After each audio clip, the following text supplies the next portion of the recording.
Apa?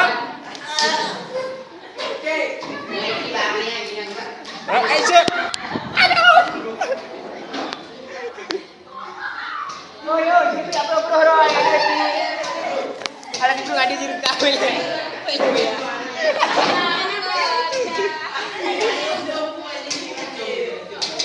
Belum. Hai, kedua.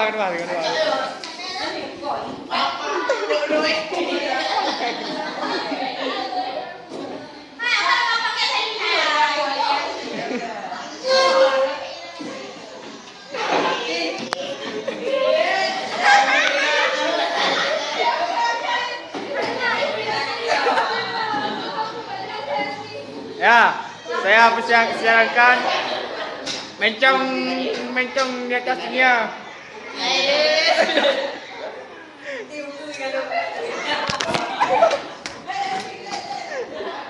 Alah.